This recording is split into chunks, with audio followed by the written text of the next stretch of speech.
भारत में 200 साल तक राज करने वाले ब्रिटेन के नए प्रधानमंत्री एक भारतवंशी बन सकता है। ये बहुत बड़ी खबर है और जिन लोगों को समस्या होनी चाहिए उनको समस्या होने की शुरुआत भी हो गई है। भारत का कोविड मैनेजमेंट इतना अच्छा रहा जिसकी पूरे विश्व को उम्मीद नहीं थी। पूरे विश्व की तुलना की जाए तो भारत के अंदर जो काम हुए हैं वो अभूतपूर्व है। डेवलप्ड कंट्रीज के अंदर भी ऐसे नहीं हुए और भारत सरकार के साथ में हर कदम के ऊपर यूके खड़ा नजर आया। भारत के प्रधानमंत्री और यूके के प्रधानमंत्री की एक साथ बनाई बढ़त पूरे विश्व के अंदर चर्चा का विषय थी। मगर इसके साथ ही जो सबसे बड़ी कारक शक्ति थी जिसने यूके को कोविड मैनेजमेंट के अंदर उभारा, उसका नाम है ऋषि सुनक और उन्हें ही अगले प्रधानमंत्री के तौर पर यूनाइटेड किंगडम के अंदर देखा जा रहा है। वहां के बड़े अखबार अभी से उनको पीएम इन वेटिंग लिखने लग गए हैं और यह माना जा रहा है कि वो ही बोरिस जॉनसन को रिप्लेस करेंगे, अगले प्रधानमंत्री बनेंगे। एक और इंटरनेशनल अखबार की इस खबर के ऊपर भी देख लीजिए, हर जगह पीएम इन वेटिंग बोला जाता है ऋषि सुनक को। अब ये ऋषि सुनक आखिर है कौन और भारत से इनका क्या लेना देना है, जिसके ऊपर अभी से ही चर्चाएं गर्म है। अब ये जो ऋषि सुनक हैं ये पैदा हुए हैं यूके के अंदर, मतलब वहां के सिटीजन हैं, वहीं पैदा हुए हैं, मगर इनके जो पेरेंट्स हैं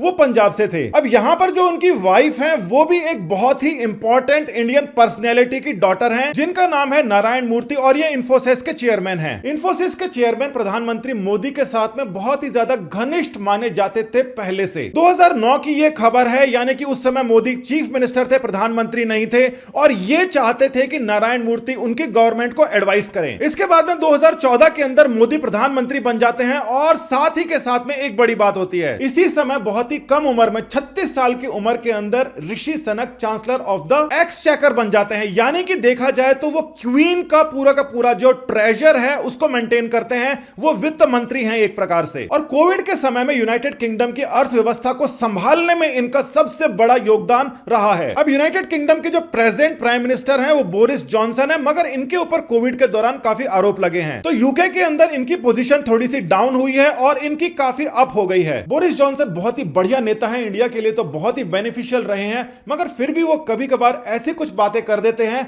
जो वहां के लोगों को पसंद नहीं आती। यानी कि ये जो पोजीशन है ये जिन इंडियन के पास में है वो बहुत ही काबिल है और साथ ही के अंदर वो अगले प्रधानमंत्री के तौर पर देखे जा रहे हैं। मगर इनके ऊपर भी ध्यान दीजिए, होम सेक्रेटरी ये भी बहुत ही पावरफुल पोजीशन है और प्रीति पटेल इसकी चेयरमैन है। अब जिस प्रकार से आर्टिकल्स के अंदर हिंदू स्ट्रेटेजी को टारगेट किया जा रहा है उसका एक कारण है, ये एक संयोग है मगर ये एक बड़ा कारण है। प्रीति पटेल के ग्रैंड पेरेंट्स बेसिकली गुजरात से बिलोंग करते थे और गुजरात से वो जाने के बाद में भी गुजरात के रूट से वो जुड़े रहे। अब 2009 के अंदर ही जिस समय मोदी ये चाहते थे कि नारायण मूर्ति उनके गवर्नमेंट के एडवाइजर बने, उसी समय ये मोदी से मिली थी, संयोग है। और प्रीति पटेल जब मोदी से मिली थी, इसी बात को लेकर लोग कहते हैं कि ये भी मोदी से मिली हुई हैं। देखिए ये एक मजाक बन गया है आजकल की, हर कोई मोदी से मिला हुआ है, हर कोई हिंदुत्व से लगा हुआ है। अब यूके की होम सेक्रेटरी मोदी से मिली हुई है और यूके के चांसलर ऑफ द एक्सचेकर भी एक ऐसे आदमी के दामाद हैं जो कि मोदी से मिला हुआ माना जाता है। देखिए कहने वालों के पास करने के लिए कुछ नहीं होता, उनके पास में केवल कहने के लिए होता है। उनको हर एक चीज के अंदर खोट निकालने की आदत होती है और इसीलिए उनको जो रियल पिक्चर है वो अपने मन के अंदर मैनिपुलेट करते हैं कि इस प्रकार की पिक्चर है।